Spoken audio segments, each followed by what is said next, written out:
Hi! Ako nga pala si Mia. May gusto akong ikwento sa inyo.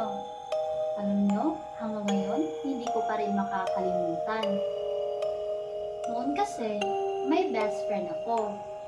Lagi kaming naglalaro at lagi rin kaming magkasama. Pero ang problema, ako lang daw nakakakita sa kanya. Siya nga pala si Ellie.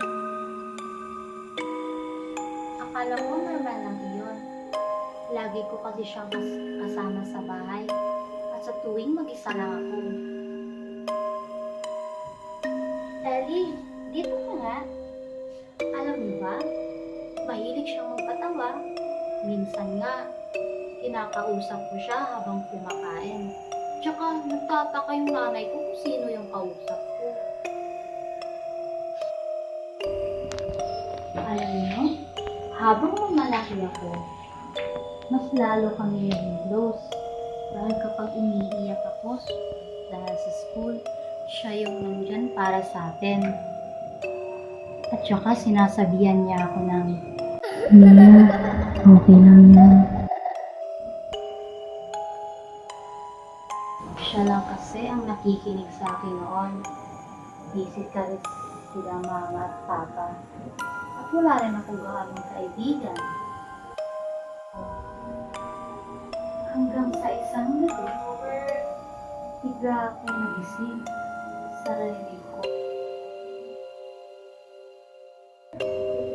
Isang gabi, bigla akong nagising dahil may narinig akong tunog mula sa pintuan.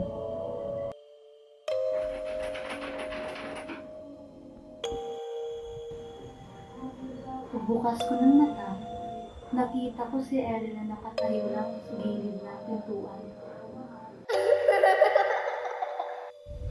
Hindi siya nagsasalita. Umiilag sa akin habang patingin. Tapos dahan-dahan siyang lumapit at sinabi niya, kailangan mo malaman ng totoo. Kinabahan ako dahil first time ko makita siyang magseryoso. Hindi raw talaga siya imaginary friend. Noong bata daw ako, muntik na akong malunod sa ilog. Pero, merong batang babaeng tumulong sa akin. At siya naman ang nalunod. At siya raw si Ellie. Hindi ako makapaniwala.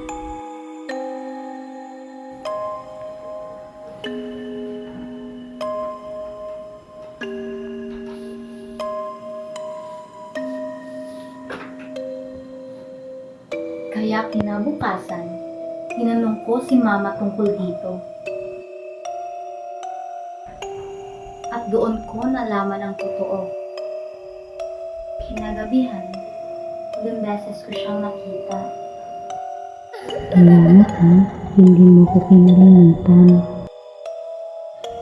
At ang sabi ko rin sa kanya, salamat ha, dahil hindi mo rin ako iniwan.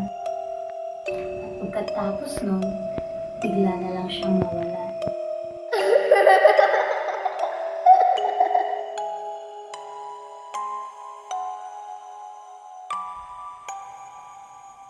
Simula noon, hindi ko na siya nakita.